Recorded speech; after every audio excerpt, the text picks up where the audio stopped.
साल था 1937, यानी पाकिस्तान बनने से 10 साल पहले, जब तहरीक पाकिस्तान जोर पकड़ रही थी और लाहौर सल्तनत बरतानिया में पंजाब की सियासत का गढ़ बना हुआ था। एक शाम लोगों ने अजीब नजारा देखा।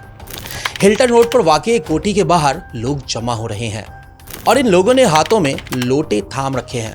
मुजाहिरीन ने लोटों को एक मजबूत रस्सी में पिरोया और कोठी की दीवार के साथ झंडियों की तरह लटका दिया। फिर इलाका आलम लोटा हाय हाय, आलम लोटा हाय हाय के नारों से गूंजने लगा।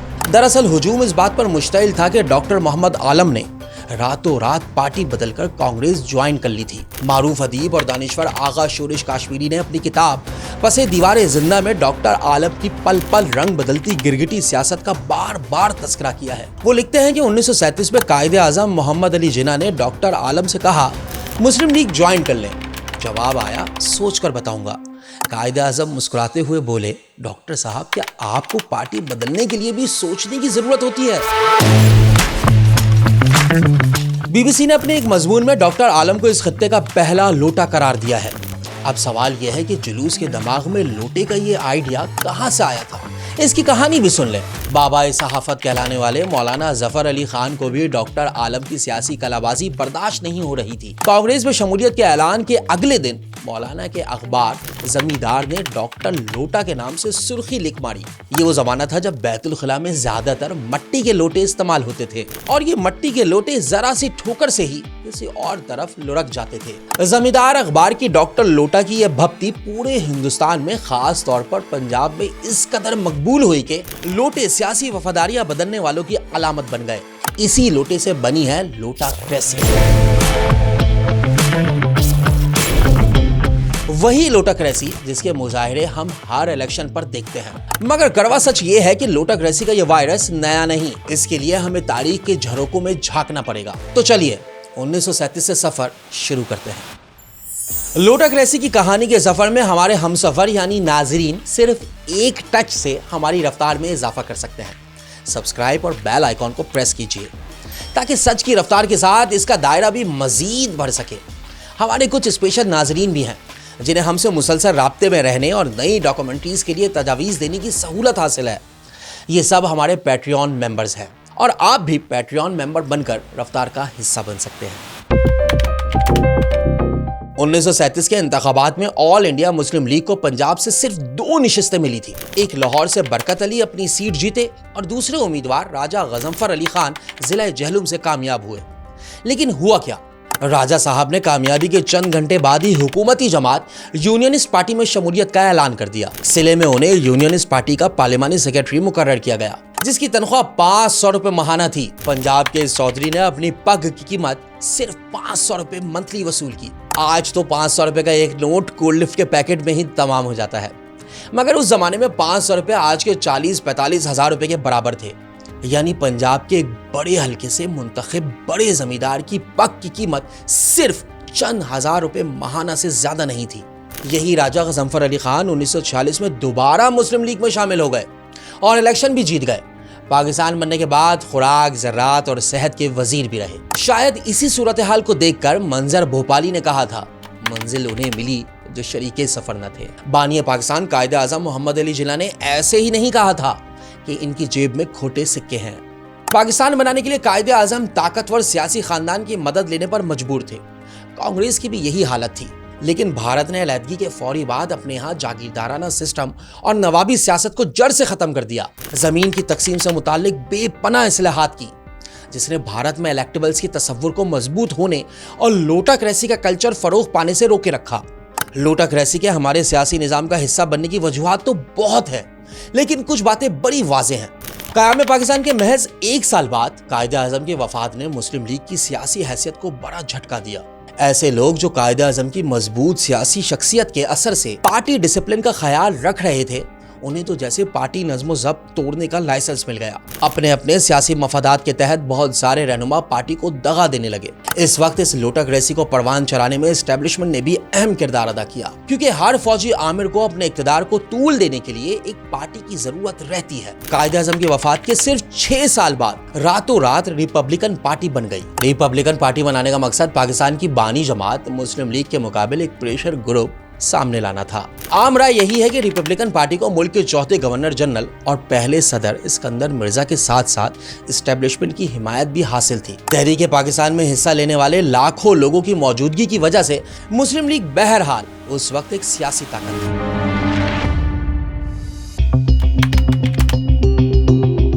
हुकूमत ने जब मुस्लिम लीग को काउंटर करने के लिए रिपब्लिकन पार्टी बनाई तो इसके पहले सदर खुदाई खिदमतगार तहरीक के सरबराह बादशाह खान के भाई डॉक्टर खान बने। लोटक रेसी की करामात देखिए। चंद बरस पहले यही डॉक्टर खान क़याम पाकिस्तान की मुखालिफत में अपने भाई बादशाह खान के हम आवाज थे, मगर फिर डॉक्टर खान अपने भाई बादशाह खान से सियासी रास्ते जुदा करके पाकिस्तान की पहली किंग्स पार्टी रिपब्लिकन पार्टी के सरबराह बन गए। डॉक्टर खान रिपब्लिकन पार्टी में शामिल होते ही मोहम्मद अली बोगरा की काबीना में मवासलात के वजीर भी बन गए और जब 1955 में वन यूनिट बना तो मगरबी पाकिस्तान यानी मौजूदा पाकिस्तान के वजीर आला बनाने के लिए भी डॉक्टर खान का इंतखाब किया गया। डॉक्टर खान के साथ हमारी सियासी तारीख के एक अहम किरदार भी रिपब्लिकन पार्टी में शामिल हुए थे और वो थे चौधरी ज़हूर इलाही। अपने जैनजी नाजरीन को समझाने के लिए आसान कर देते हैं। चौधरी ज़हूर इलाही पीडीएम हुकूमत के इत्तेहादी काफ लीग के सदर चौधरी शुजात हुसैन के वालिद और पीटीआई के सदर चौधरी परवेज इलाही के चचा थे। चौधरी ज़हूर इलाही भी डॉक्टर खान के साथ रिपब्लिकन पार्टी में शामिल हुए थे, मगर जब 1958 में अयूब खान ने इक़्तिदार पर कब्जा किया तो चौधरी ज़हूर इलाही भी पार्टी बदलकर फौजी आमिर अयूब खान की कन्वेंशन मुस्लिम लीग का हिस्सा बन गए और चौधरी ज़हूर इलाही को इसी कन्वेंशन लीग का पार्लिमानी सेक्रेटरी बनाया गया।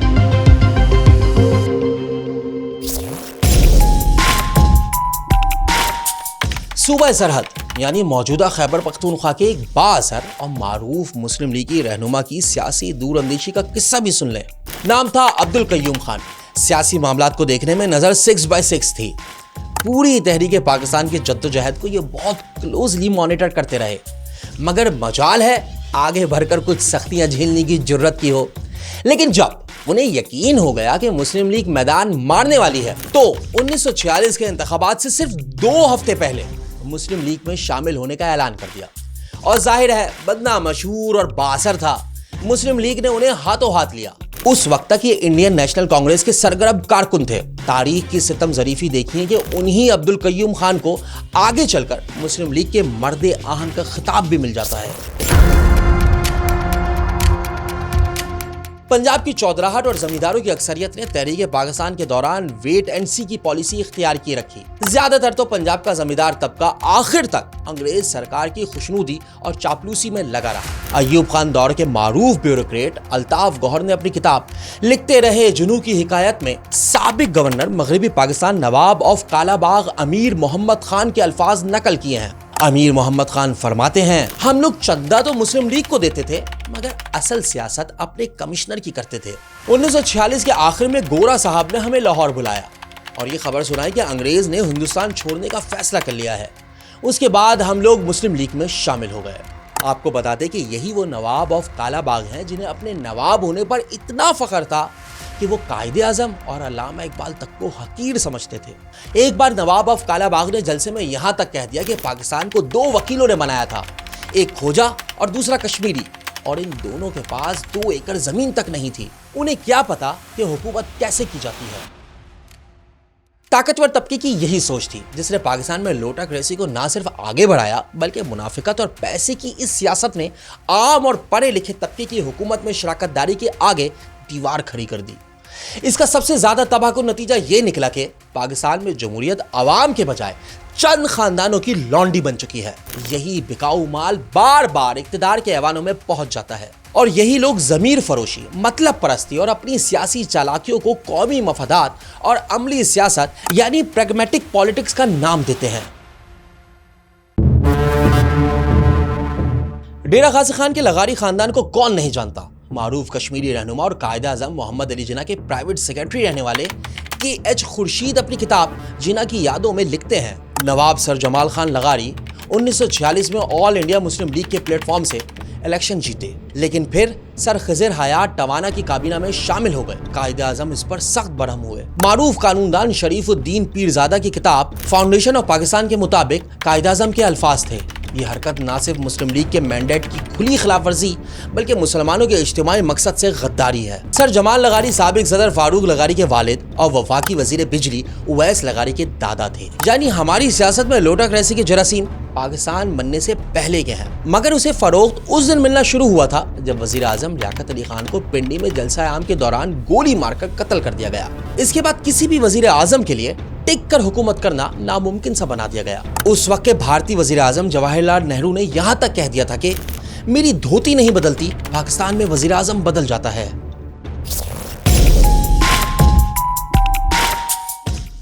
पचास के अशरे में सियासी लोटों की वफादारियां बदलने की वजह से वज़ीर आज़म बदलने का सिलसिला उस वक्त तक जारी रहा जब तक जनरल अय्यूब खान ने मार्शल लॉ ना लगाया। अय्यूब खान ने आते ही जिन्ना की मुस्लिम लीग की सर्जरी करके इसके पेट में से कन्वेंशन मुस्लिम लीग निकाली। देखते ही देखते अय्यूब खान की छतर छाया में बनाई गई कन्वेंशन लीग में सियासी लोटों का ढेर लगने लगा, जिनमें मशरकी पाकिस्तान के तो एक दो नाम शामिल हुए, मगर मगरबी पाकिस्तान के वडेरों, नवाबों, चौधरियों, जागीरदारों और खवानीन का ढेर लग गया। बड़े बड़े बिजनेसमैन, सनतकार, ब्यूरोक्रेट्स और जर्नल सब इक्तदार की इस बहती गंगा में हाथ धोने को तैयार बैठे थे। नवाब ऑफ कालाबाग अमीर अहमद खान ने भी अय्यूब खान के हाथ पर बैत कर ली और पंजाब की गवर्नरी संभाल ली। मारूफ वकील एसएम जफर कन्वेंशन लीग के जनरल सेक्रेटरी बन गए और बदले में वजारत कानून का कलमदान मिल गया। जी हाँ, ये वही एसएम जफर हैं जो अमूमन बहुत पोलाइट लहजे में जमहूरियत और आइन और कानून की वकालत करते रहे।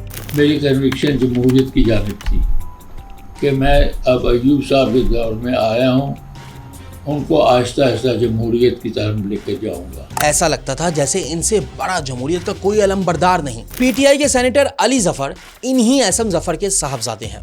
कोई 11 साल तक अय्यूब खान ने बिला शिरकत गैर हुकूमत की। यकीनन इंडस्ट्री लगाने समेत कई और शोबों में वाकई बहुत काम हुआ, लेकिन अवाम की अक्सरियत अय्यूब खान के कब्जागिरी के खिलाफ ही रही। आखिरकार लोग बाहर निकल आए, अय्यूब हाय हाय के नारे लगने लगे। हालात जब काबू से बाहर होते देखे तो अय्यूब खान ने 25 मार्च 1969 को इक़्तिदार छोड़ दिया, मगर शफाफ इलेक्शन कराने के बजाय मुल्क को अपने ही इदारे के अफसर जनरल यहिया खान के हवाले कर गए। एक ऐसा शख्स जिसकी जिंदगी का मकसद शायद सिर्फ 3 चीजें थी: शराब, कबाब और शबाब। अगर आप यहिया खान के बारे में मजीद तफसील जानना चाहते हैं तो रफ्तार की इस डॉक्यूमेंट्री को जरूर देखिए। 1971 में पाकिस्तान 2 टुकड़े होने के बाद एक नए सियासी बहरान से गुजर रहा था, मगर chief martial law administrator Zulfikar Ali Bhutto मकबूलियत के घोड़े पर सवार थे। उन्हें अपनी मकबूलियत का इतना ज़ौम था कि अपनी हुकूमत के 4 साल बाद ही 7 मार्च 1977 को इलेक्शन करवा दिए, मगर इन पर धांधली के इल्जामात लगना शुरू हो गए। पीएनए के नाम से अपोजिशन जमातों का इत्तेहाद बना और बाकायदा एहतजाजी तहरीक चल पड़ी, जो आगे चलकर निज़ाम मुस्तफ़ा के नाम से भी मशहूर हुई। मुल्क में हंगामे फूट पड़े। जनरल ज़ियाउल हक को लगा यही वक्त है इक़्तिदार को अपने हाथ में लेने का। लिहाजा 5 जुलाई 1977 को जनरल ज़ियाउल हक ने भुट्टो की हुकूमत का तख्ता उलटकर मुल्क में तीसरा मार्शल लॉ लगा दिया। मिस्टर भुट्टो की हुकूमत खत्म हो चुकी है, सारे मुल्क में मार्शल लॉ नाफिज कर दिया गया है। हुकूमत फौज की हो तो माहौल खुद ब खुद लोटाक्रेसी के लिए साजगार हो जाता है। खास तौर पर मुस्लिम लीग ने तो जैसे अपनी सियासी दुकान के बाहर बराए फरोख्त का बोर्ड लगाया होता था। ज़ियाउल हक ने भी लोटा सिफत चेहरों को सरकारी ओहदों और वजारतों की रिश्वत देना शुरू कर दी। ज़ियाउल हक का मार्शल लॉ लगते ही भुट्टो दौर में ज़ेरे अताब रहने वाले चौधरी ज़हूर इलाही फौरन जेल से बाहर आ गए और सीधे ज़िया हुकूमत का हिस्सा बन गए। मगर ज़िया का मार्शल लॉ लगते ही एक ऐसे शख्स ने भी लोटाक्रेसी पर अमल करते हुए पार्टी तब्दील की थी जो तकरीबन निस्फ सदी से मुल्क की सियासत में मौजूद है, और उस वक्त पार्टी तब्दील करने वाले शख्स थे मियां Mohammad Nawaz Sharif. He'd done some very good work in the country. He set very good precedents in the politics of this country, which have had very healthy impact. And I like to pursue those policies. Nawaz Sharif अपने खानदान की steel industry इत्तेफाक foundry के कौमियाए जाने की वजह से भुट्टो के शदीद मुखालिफ थे। उस वक्त Mian Nawaz Sharif air marshal retired Asghar Khan की तहरीक इस्तकलाल में शामिल हुए, जो भुट्टो के खिलाफ तहरीक में सबसे आगे थे। मगर जैसे ही जियाउल हक ने मार्शल लॉ लगाया, नवाज शरीफ फौजी हुकूमत की छतर छाया में परवान चढ़ने वाली मुस्लिम लीग में शामिल हो गए। इसके बाद नवाज शरीफ ने सियासत में मुड़कर नहीं देखा और ये मुकाबला करेंगे। जो कहते हैं रात को थोड़ी सी मैं कभी कभी पी लेता हूँ, उसकी औलाद हमारा मुकाबला करेगी।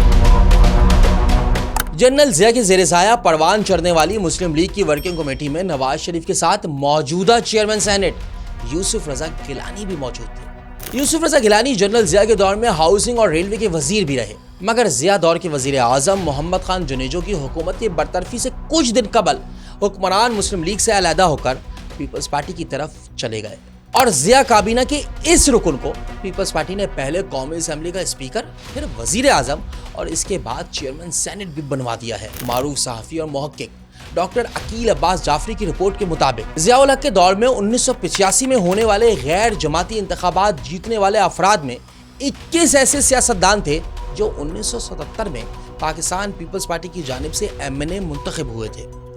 यूसुफ रजा गिलानी, जिन्हें आज पीपल्स पार्टी ने चेयरमैन सेनेट बनाया हुआ है, वो जनरल जियाउल हक के इतने बड़े शदाई थे कि उन्होंने 1984 के रेफरेंडम के मौके पर जनरल जिया के हक में अखबारात में बड़े बड़े इश्तेहारात शाया कराए थे।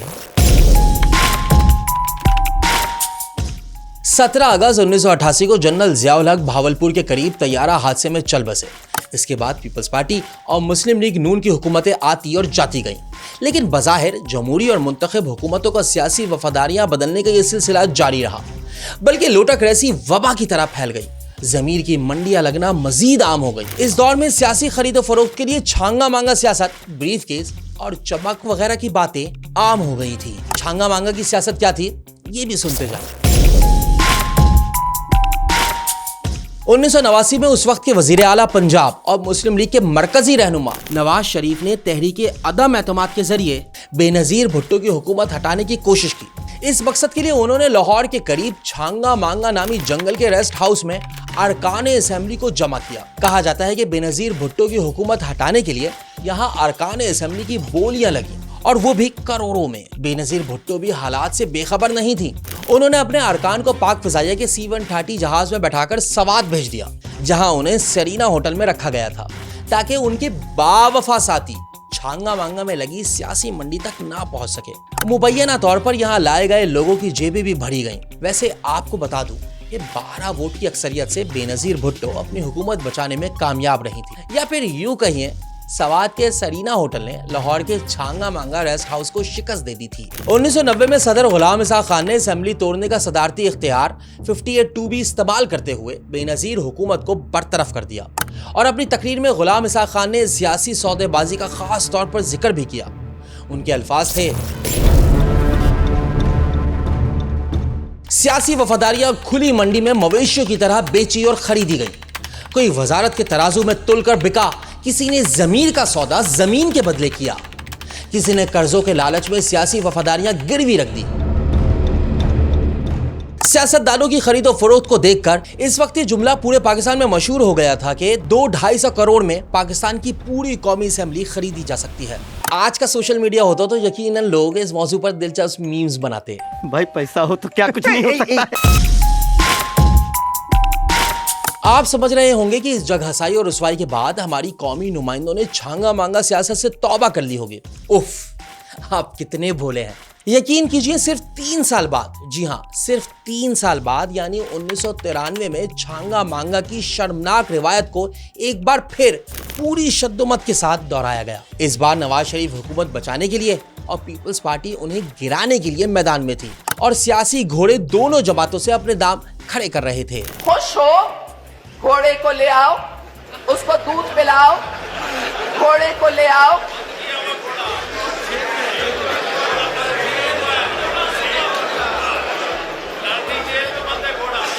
वो घोड़ा ले आओ जो दूध पीता है, वो घोड़ा ले आओ जो मामलेट खाता है, वो घोड़ा ले आओ जो शहद खाता है। 3 फरवरी 1997 को फिर इलेक्शन हुए। और नवाज शरीफ दूसरी बार वजीर आजम बन गए। 1999 में जनरल परवेज मुशर्रफ ने फौजी बगावत के जरिए नवाज शरीफ हुकूमत का तख्ता उलट दिया। I request you all to remain calm and support your armed forces. Nawaz Sharif ने सियासत के मैदान का शहसवार बनने के बजाय एक अच्छे सौदागर होने का सबूत दिया और परवेज मुशर्रफ से डील करके सऊदी अरब रवाना हो गए। जब मियां नवाज शरीफ पार्टी को एतमाद में लिए बगैर जेल से सीधा सऊदी अरब पहुंच गए तो मुस्लिम लीग नून के बाकी मानदा अरकान ने भी परवेज मुशर्रफ की किंग्स पार्टी मुस्लिम लीग हम ख्याल में जाने में जरा भी देर नहीं लगाई। इस डॉक्यूमेंट्री के आगाज में हमने चौधरी ज़हूर इलाही का जिक्र किया था। चौधरी ज़हूर इलाही के खानदान की ये रिवायत किसी न किसी शक्ल में आज भी बरकरार है। जनरल परवेज मुशर्रफ ने 12 अक्टूबर 1999 को मार्शल लॉ लगाकर इक्तिदार पर कब्जा किया था, मगर गुजरात के चौधरी हवा देखकर इससे पहले ही नून लीग के फॉरवर्ड ब्लॉक हम ख्याल ग्रुप का हिस्सा बन चुके थे। यही हम ख्याल ग्रुप आगे चलकर मुस्लिम लीग काफ बना था और यही मुस्लिम लीग काफ 2002 के इलेक्शन के बाद परवेज मुशर्रफ की किंग पार्टी बन गई। ये लोटा करेंसी की एक करामत थी कि 1997 में 2/3 अक्सरियत से इक़्तिदार में आने वाली मुस्लिम लीग नून 2002 में सिर्फ 15 नशिस्तें ही जीत सकी और जनरल परवेज मुशर्रफ की बनाई गई काफ लीग हुकूमत में आ गई। तो मुझे बहुत खुशी है कि ये बिल्कुल मेरे वादे के मुताबिक फ्री, फेयर, ट्रांसपेरेंट और पीसफुल इलेक्शन हुए हैं।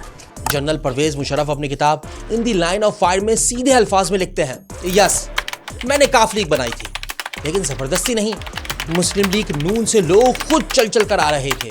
नतीजे में पंजाब की वजारत आला चौधरी परवेज इलाही को मिल गई जो उनका पुराना ख्वाब था। 2008 के इलेक्शन के बाद पंजाब में नून लीग की हुकूमत बनी।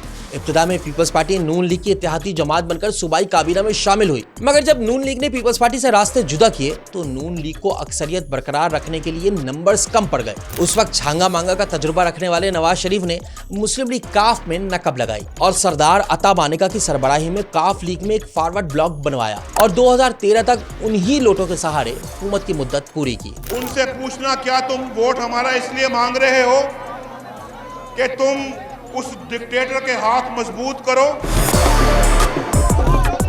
जिला झंग के मशहूर मजार शाह जीवना के सजादा नशीन फैसल साले हयात भी नए सियासी निकाह करने और अगर मौका मिले तो हलाला करके वापस रुजू करने का फखरिया रिकॉर्ड रखते हैं। 1979 में फैसल साले हयात पीपल्स पार्टी की सेंट्रल एग्जीक्यूटिव कमेटी के रुकन बन चुके थे, मगर जब जियाउल हक ने 1985 में गैर जमाती इलेक्शन का तबल बजाया तो वो इलेक्शन का बायकाट करने वाली पीपल्स पार्टी की रस्सी तुराकर इलेक्शन लड़े और जीतकर असेंबली तक पहुंच गए। जियाउल हक के ज़ेरे साया मुस्लिम लीग का हिस्सा बने। जियाउल हक की हलाकत के बाद भी मुस्लिम लीग से वाबस्ता रहे और 1988 का इलेक्शन भी इस्लामी जमहूरी इत्तेहाद के टिकट पर लड़ा और जीता भी। 1990 से 2002 तक तमाम इलेक्शंस पीपल्स पार्टी के टिकट पर लड़े और जीते, मगर 2002 में पीपल्स पार्टी के टिकट पर मुंतखब होने के बाद फैसल साले हयात ने एक बार फिर पीपल्स पार्टी की पीठ पर छुरा घोंपा और 10 अरकान के साथ Pakistan Peoples Party Parliamentarians Patriot बनाकर काफ लीग से जा मिले। वफाकी वजीर बने और फिर बाज़ाब्ता तौर पर काफ लीग में भी शामिल हुए, मगर 2012 में पीपल्स पार्टी ने इसी फैसल साले हयात को दोबारा पीपल्स पार्टी में कबूल कर लिया। सियासतदान भी इस हिस्सा है, माशरे के हिस्से हैं जी। जितना करप्ट बाकी माशरा है उतने ही करप्ट सियासतदान होंगे। हमारे यहाँ तालीम के फुकदान, सियासी शऊर की कमी और सबसे बढ़कर गुर्बत ने लोटाक्रेसी की फिजा साजगार बनाई। लोग छोटे छोटे फायदों के लिए एक ही सुराग से बार बार डसे जाते रहे। अपना बंदा है क्या करे, ये जुमला तो आपको हर इलेक्शन में सुनने को मिलेगा। सितम यह है कि पार्टी से वफादारियां बदलने वाले चेहरों को दीगर जमातों के अलावा इनकी पुरानी जमातें भी कबूल करने को तैयार रहती हैं। जब मुशर्रफ इक़्तिदार से रुखसत हुए तो उसी काफ लीग के दर्जनों परिंदे वापस मुस्लिम लीग नून में उड़ान भरने लगे और नवाज शरीफ ने सिवाय 1-2 अफराद के बाकी तमाम लोटों को ये कहते हुए कबूल कर लिया, सुबह का भूला अगर शाम को घर वापस आ जाए तो उसे भूला नहीं कहते। वफाक में पीपल्स पार्टी और पंजाब में नून लीग की हुकूमतें सुकून से चल रही थी। इसी दौरान 2011 आ जाता है जब नवंबर में तहरीक-ए-इंसाफ मीनार पाकिस्तान लाहौर में एक बड़ा जलसा करने में कामयाब हो जाती है। हवाओं का रुख देखकर फैसला करने वाले घाक सियासी परिंदों ने उसी वक्त अंदाजा लगा लिया था कि अब अवामी सियासत में मुस्तकबिल तहरीक-ए-इंसाफ का है। ये वही दौर है जब नून लीग के जावेद हाशमी, पीपल्स पार्टी के शाह महमूद कुरैशी और काफ लीग के जहांगीर तरीन समेत रिवायती सियासी जमातों के बहुत सारे अरकान पीटीआई का हिस्सा बन रहे थे। और इमरान खान जो चंद साल पहले तक कहा करते थे कि वो जागीरदारों, वडेरों, नवाबों, सरदारों और नाम निहाद इलेक्टेबल्स के बगैर तब्दीली लाएंगे। कैंडिडेट बेस्ड पॉलिटिक्स, कैंडिडेट आके अपने आप को नीलाम करके लोटा कभी इधर कभी उधर, हम वो पॉलिटिक्स नहीं करने। वही इमरान खान थे जो माजी में कई बार पार्टियां तब्दील करने वाले सियासतदानों को फख्र से तहरीक इंसाफ के झंडे पहनाते नजर आए।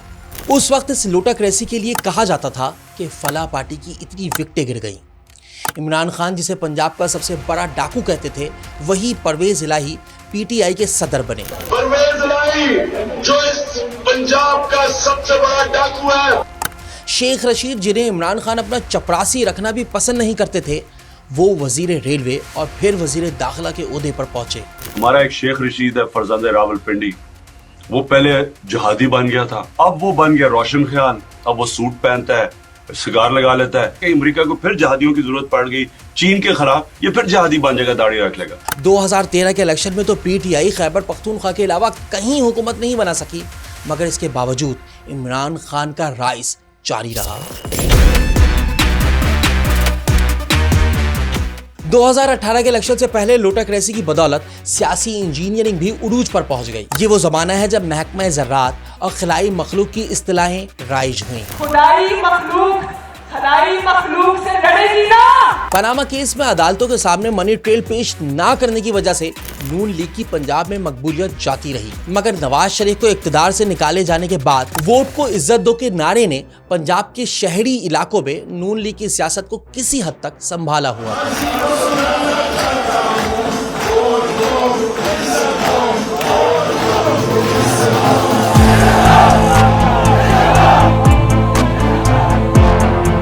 ये वही ज़माना था जब जनूबी पंजाब सूबा महाज के नाम से इलेक्टेबल्स का एक ग्रुप तश्कील पाता है। खुसरो बख्तियार इसके सरबराह बनते हैं। वही खुसरो बख्तियार जो काफ लीग से मुस्लिम लीग नून तक का सफर तय कर चुके थे। लोटाक्रेसी का ये शर्मनाक मुजाहिरा पूरे पाकिस्तान ने टीवी पर लाइव देखा। इलेक्टेबल्स को बुरा भला कहने वाले इमरान खान ये सब कुछ अपने हाथों से कर रहे थे। क्या आपने हमेशा कहा था कि आप मोरिसी सियासत को दफन करेंगे? आज आप मोरिसी सियासत को फ्लोम देने जा रहे हैं या दफन करने जा रहे हैं? Thank you. एक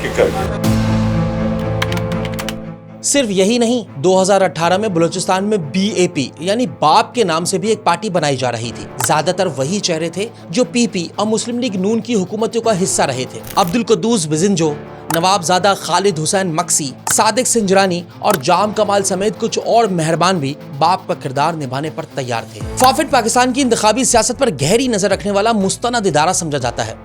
फाफिन की रिपोर्ट के मुताबिक 2018 के आम इंतखाबात में 248 सियासी शख्सियात ने पार्टी बदली। 92 सियासी चेहरे पुरानी पार्टियों को छोड़कर तहरीक इंसाफ में शामिल हुए, जिनमें ज्यादातर मुस्लिम लीग नून के थे। 2018 के इलेक्शन में कामयाबी के बाद इमरान खान वजीर आजम तो बन गए, मगर पीटीआई को तन्हा सादा अक्सरियत लेने नहीं दी गई, जिसका नतीजा ये हुआ कि कायदे ऐवान का इंतखाब हो या कानून साजी, पीटीआई का इन्हिसार हमेशा एमजीएम, काफ लीग और बाप जैसी जमातों पर होता था। इस वक्त पीटीआई के रहनुमा ऑफ द रिकॉर्ड ये सहाफियों को बताते थे कि इन्हें कुछ ऐसी सीटें जरूर मिली हैं जो वो जीते नहीं थे, मगर इससे कई ज्यादा ऐसी सीटें पीटीआई से छीनकर उन सियासी जमातों को दी गई थी जो एस्टेब्लिशमेंट के सादा करीब थी, और वो उस पर एहतजाज तो क्या बात करने की पोजीशन पे भी नहीं थे। इमरान खान की हुकूमत 3.5 साल तक चलती रही, मगर इसके बाद इमरान खान और एस्टेब्लिशमेंट के ताल्लुकात तेजी से खराब होने लगे। हुकूमत के खिलाफ मार्च 2022 में तहरीक अदम एतमाद आई। उस वक्त पीपल्स पार्टी ने हुकूमत गिराने के लिए इस्लामाबाद के सिंध हाउस में लोटों की मंडी सजाई। चंद हफ्ते पहले तक इमरान खान की रफाकत का दम भरने वाले ऐसे 14 एमएनएस, जिनमें काबीना इरकान भी शामिल थे, सिंध हाउस में पाए गए। ये वही लोग थे जिन्हें इमरान खान मुस्लिम लीग नून और पीपल्स पार्टी से तोड़ कर लाए थे। इस्लामाबाद में सिंध हाउस है, सिंध हाउस में नोटों की बोरियां लेके बैठे हुए हैं लोगों के जमीर खरीदने के लिए। लोटाक्रेसी की एक और वारदात ने इमरान खान की हुकूमत को चलता किया। हॉर्स ट्रेडिंग और जमीर फरोशी की इस सियासत को रोकने के लिए आइन का आर्टिकल 63A मौजूद है, लेकिन जिस मुल्क में पूरा आइन उठाकर एक तरफ रख दिया जाता हो, वहाँ एक शिक की क्या औकात है। और बाद में तो सुप्रीम कोर्ट ने भी इस शिक की नई आईनी तशरीह कर दी है। पाकिस्तान में लोटाक्रेसी का कल्चर जारी रहने की एक वजह ज़राई इस्लाहात ना होना भी है। पाकिस्तान में अयूब खान और भुट्टो दौर में ज़राई इस्लाहात की कुछ कोशिशें जरूर हुई, लेकिन मुसीबत ये थी कि ये लोग खुद इसी जमींदाराना निज़ाम का हिस्सा या बेनिफिशरी थे। जुल्फ़कार अली भुट्टो गरीब आदमी के हुकूक की बात तो करते थे, लेकिन हकीकत में वो खुद भी एक फ्यूडलिस्ट थे और उनके साथियों की बड़ी तादाद भी जागीरदारों, गद्दी नशीन, पीरों, नवाबों और चौधरियों पर मुश्तमिल थी। आज तक सिंध में पीपल्स पार्टी पर उसी तबके का गलबा, बल्कि यूं कहें कि कब्जा है। कौन मुझसे ये सवाल पूछे? किस में ये हिम्मत है कि मुझसे ये सवाल पूछे? मैं उनको क्यों जवाब दे? पाकिस्तान में जैसे जैसे वक्त गुजरता गया, ताकतवर सियासी खानदान मुल्क के ज़िया सफेद के मालिक बनते गए। कई अशरों तक हुकूमतें इन्हीं इलेक्टेबल्स के बल पर टूटती और बनती रहीं। यहाँ तक कि 8 फरवरी 2024 का दिन आ गया, जब इलेक्टेबल्स ना रहे और इनकी असेंबलियों में आमद भी बदनाम ज़माना फॉर्म 47 की मरहून मिन्नत रह गई। और हम भी कहते हैं पाकिस्तान 1947 में बना है, और हम भी कहते हैं पाकिस्तान की हुकूमत भी फॉर्म 47 की है।